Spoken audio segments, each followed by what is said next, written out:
I used to count my success for what I could do, only to realize it was all just a fluke. It's like what that holy book said. What is success if everything else is dead?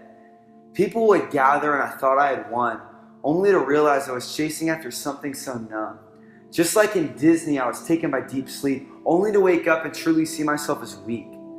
Suddenly nothing was the same, and I began to see my best friend as truly insane. A vision once so innocent right was twisted into Cain and Abel, which led to a fight which one would smite the other from seeing the light, and from this I became blind. No, really, I lost my sight. Unexpectedly, I felt like Paul, persecuting the good, and certainly not doing what was right or what I should.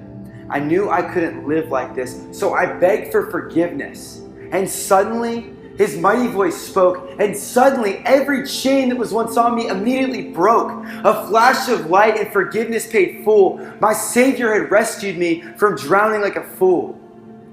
But still, brokenness was certain, for the enemy hid behind an ugly old curtain. He was on the prowl of that, I am sure, and my friendship with Tyler was still so impure. Seeing eye to eye seemed so impossible, and night after night I was sure to toss and turn. Because how could he say what he did? How could he walk out of this brotherly love? Something I'd hoped to dive into like Jonathan and David was twisted into something so evil and raven. You look into my eyes and you call me a fraud? Have you forgotten to love with your heart, with it all? You have proven Psalms right, for your words truly do plot destruction, sharp like a razor. They destroy the sweet moments that I used to savor. They cut through my heart as I struggle to save her. And you could care less, seeing me as some traitor. And my God, if you are so good, if your plans are so right, then where are you now? How could you let such evil win this fight? I want to believe that you are good and that your plans are perfect. But why must I hurt? I can't help but search this. I cry out at the top of my lungs, but my suffering has defeated me. It's as if I'm being hung.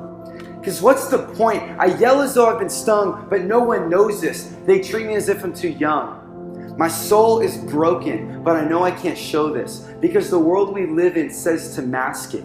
It tells me the strong survive and the weak go in the casket. Or is that just another line? Everyone wants to act like we're just fine, but the reality is we're all searching, we're all hurting, because nothing will fill us up like the way we're designed. Only God himself can breathe and make us feel alive.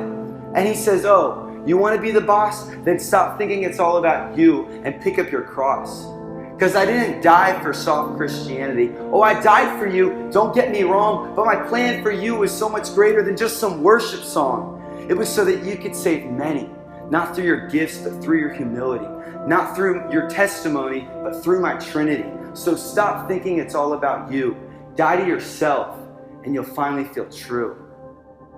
And just like that, I shattered. But it's not like what you'd think. You see, it was in that moment that I realized something. I had been living my entire life afraid to blink. The fear was so real, I couldn't even close my eyes, and all I would do was listen to the lies. He said, love your brother more than yourself. Only then will you truly resemble myself. So we met and wept. We looked at one another at a loss, removing the pride no matter the cost. We cried out to God and allowed him to thrive. The time became sacred, call it communitas. We looked in our hearts and realized the truth, that God is the true restorer, and that is what we knew.